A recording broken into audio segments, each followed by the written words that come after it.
Hello everyone, I am Dr. Ghanee. Today I'm going to talk about medication-related gingival hyperplasia. Hyperplasia in pathology means when cells are making more and more cells, but it's not going towards a tumor. The cells are not going to make a tumor, a benign or malignant tumor. Usually hyperplasia is due to some kind of irritant. In the oral cavity, even when we don't have good oral hygiene and we leave a lot of food debris in our mouth, we're not brushing and flossing good, gingiva changes. It becomes red and puffy and even grows slightly. So in this video, I'm going to show you when gingiva is growing because of a medication that patient is taking systemically. This is something that usually it's not seen right away.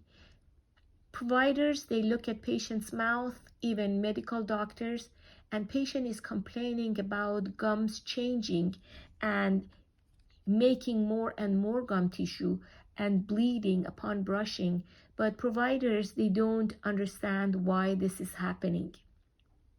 I have put some medications here that they can cause gingival hyperplasia.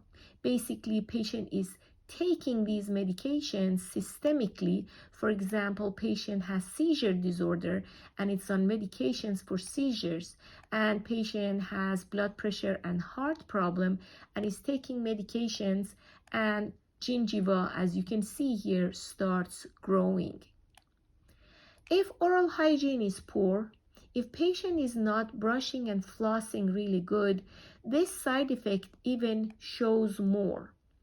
If a patient is on anticonvulsant and is a good brusher and flosser, will show less gingival hyperplasia. And the patient who does not have good oral hygiene, it shows more. And as you know, the side effect of any medication is different from person to person. I have seen people that they have been on these medications, 1 or 2 or more, and their gingiva does not show changes.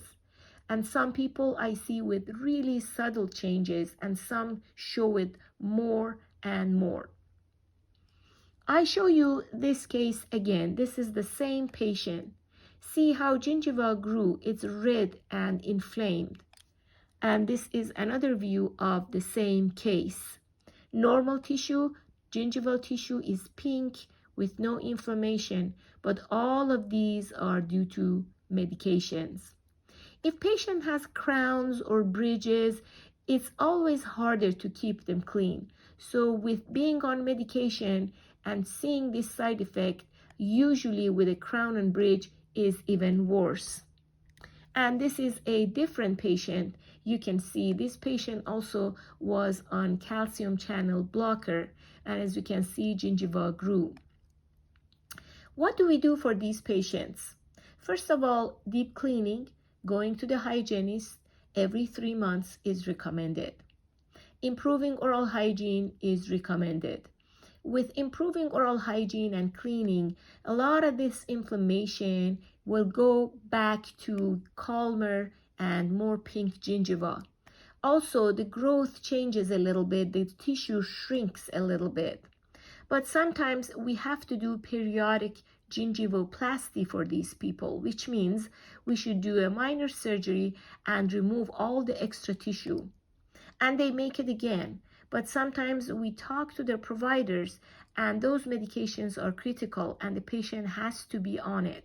Sometimes it is possible to switch to a different medication with the same effect, but sometimes that's not a possibility. So basically, improving oral hygiene, deep cleaning with the hygienist, and also periodic gingivoplasty is recommended for these patients. Thank you for watching. Have a good day.